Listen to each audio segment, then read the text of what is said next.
Hey, Ryan Michael Galloway here with We Don't Need No Stinking Record Company.com. And, we find ourselves often in these mid-level clubs and smallish rooms where we hear from club owners sometimes that if you're not going to have a draw, you're not going to get a second gig here. And we hear musicians say, well, it's not my responsibility to draw people. And the fact is the room should be drawing, and that they should be doing promotions and stuff like that to get people in, and I will keep them there. That's my job, to keep them there longer and to drink more.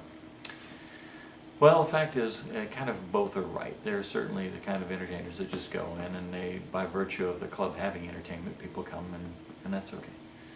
But I will tell you, if you do have a big following in a particular venue, and you pack the place every time they come, you will get a lot of gigs, and you will be back. And you'll be back over and over again, and it'll be a really steady thing for you. So it behooves you to pay attention to the following that you might build in that particular area for that particular venue. So what if you don't have a following in that place, in that town? What are you going to do? Well, what I've done is I go in and I say, look, give me a shot at building this room a little bit. They say, well, what do you charge to play here? It's often a thing that comes up. I say, well, I want to stay well within your budget. And in fact, I don't know, what do you typically pay a single? And they'll tell me what they pay a single up to X amount of dollars. And I say, well, let's bring that down a little bit so you feel like having me back a few more times.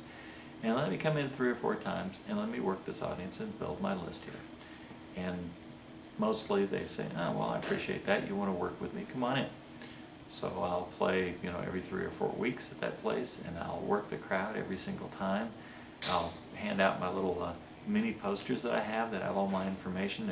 They're actually 4x6 pictures that I get done at Walmart, but I set them up in Photoshop. They're just a little tiny flyer. I collect names and email addresses. I work the crowd. I talk to people about the kind of music that they like. Sometimes, if it's within my genre and my style, I'll even learn a song, for somebody that is particularly important, or supportive, more importantly. They are important.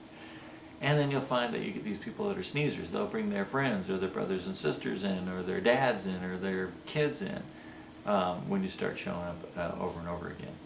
And so even though you didn't have a following, you worked with that club and you worked with that audience to build it. And suddenly you got some momentum going on. And every time you come back, it packs out. So, and I've done it, and it works great. And I advise you to not just leave it up to the venue to draw people. If they see you working hard to bring people back in, that's more gigs you come back anyway, because they appreciate somebody that likes to work with them. So even to the extent of giving them posters and things like that a week or 2 before you arrive, all or stuff that they can put out on their tables, all great stuff if you can do it. And I am Ryan Michael Galloway with We Don't Need No Stinking Record Company.com.